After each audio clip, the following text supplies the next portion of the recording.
وربطنا على قلوبهم إذ قاموا فقالوا ربنا رب السماوات والأرض لن ندعو من دونه إلها لقد قلنا إذا شططا سبحان الله তারা কেমন ঈমান নিয়েছিল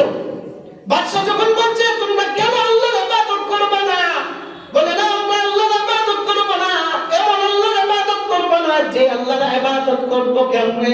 যে আল্লাহকে আপনারা নিজের হাতে তৈরি করেন ওই আল্লাহ আমরা ইবাদত করব না আল্লাহ বলেন ওয়ারাবাতনা আলা কুলুবিহিম তাদের অন্তরের মধ্যে ঈমানের বইটাকে আমি আল্লাহ এমন মজবুত করে দিয়েছিলাম ফামু তারা যখন বাদশার সামনে গেল ফাকালু তারা বলল রব্বুনা রব্বুস সামাওয়াতি ওয়াল আরদ বাদশা যখন তাদেরকে জিজ্ঞাসা করলো তাহলে তোমরা এই ইবাদত করবে না তাহলে তোমরা কার ইবাদত করবা এমনি তারা বলল রব্বুনা রব্বুস সামাওয়াতি ওয়াল আরদ আল্লাহু আকবার আমি এমন আল্লাহর ইবাদত করি রব্বুনা রব্বুস সামা যিনি আসমান রব্বুস সামাওয়াতি ওয়াল আরদ আসমান এবং জমিন সৃষ্টি করেছেন সুবহানাল্লাহ রব্বুস সামা আসমান জমিন আসমান সৃষ্টি করেছেন ওয়াল আরদ জমিন সৃষ্টি করেছেন আসমান এবং জমিনের প্রতিপালক যিনি ইনি হলেন আমার আল্লাহ তার ইবাদত আমরা করি সুবহানাল্লাহ শুধু তাই নয় ইলাহাল্লাহ কদ কুলনা ইদান শাতাতা লান নাদউ মিন দুনিহি ইলাহা ওই আল্লাহ যে আল্লাহ আসমান এবং জমিন সৃষ্টি করেছেন আর ওইটার প্রতিপালক যিনি উনার ইবাদত ছাড়া অন্য কোন ইলাহের ইবাদত আমরা সহ্য করতে পারবো না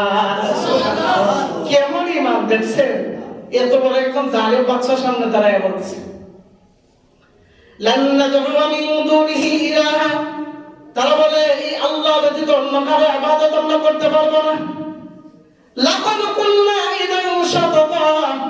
এবার ওই বাদশাকে বলে যদি আমরা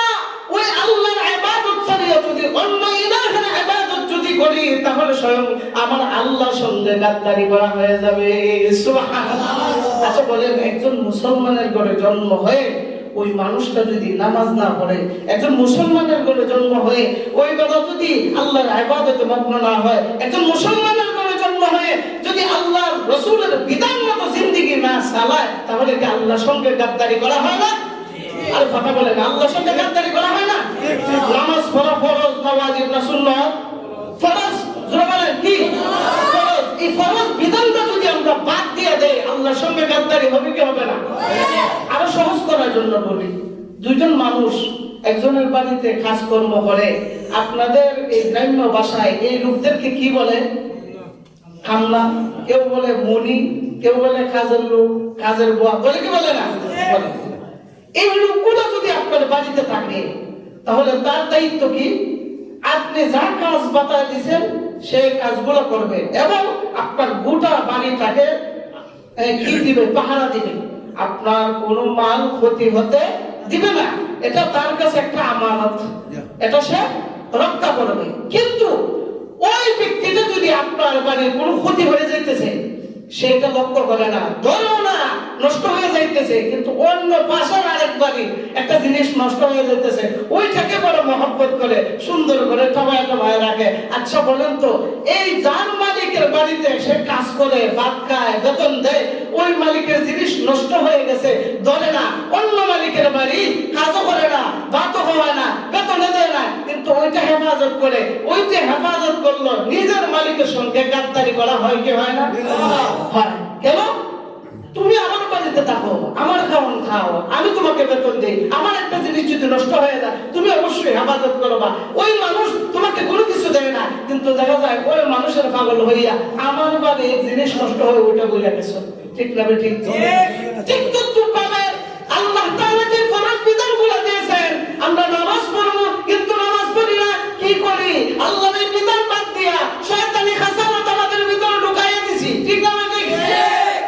আল্লাহ তাআলা বলে যখন আযানের সময় হয়ে যায় মসজিদের মাইকে যখন আযান দিয়ে দেয় তুমি আর দেরি করিও না তাড়াতাড়ি মসজিদে চলে যাও আল্লাহর সাথে গাদ্দারি করিয়া বান্দা আযান শুনিয়া মসজিদে আসে না কিন্তু শয়তানের পরোয়ানায় পড়িয়া শয়তানের ফেসে পড়িয়া ওয়াসওয়াসায় পড়িয়া দুনিয়ার কাজের মধ্যে লিপ্ত হয় কি হয় না জোরে বলে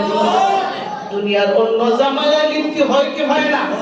তাহলে কি শয়তানের সঙ্গে গাদ্দারি হয়েছে না আমার আল্লাহর সঙ্গে গাদ্দারি হয়েছে? এখন কি আমরা আল্লাহর সঙ্গে গাদ্দারি করব? এখন আমরা যদি আল্লাহর দেওয়া জমিনে থাইকা আল্লাহ নিয়ামত ভোগ করিয়া আল্লাহ আমাদেরকে এত সুন্দর বাঁচায়া খাওয়ায়া রাখতেছে, যদি আল্লাহর ইবাদত না করিয়া যদি শয়তানের ইবাদত করি, তো শয়তান আমাদের উপর খুব বেজার হবে না খুশি হবে? খুশি হবে, কিন্তু বেজার হবে কে? আল্লাহ। গাদ্দারি কার সাথে করা হবে? আল্লাহর সঙ্গে করা হবে। আমরা আল্লাহর সঙ্গে গাদ্দারি করতে চাই? বলে ইনশাআল্লাহ করব না। খালি মুখে না বাস্তবায়নে? কথা বলে না,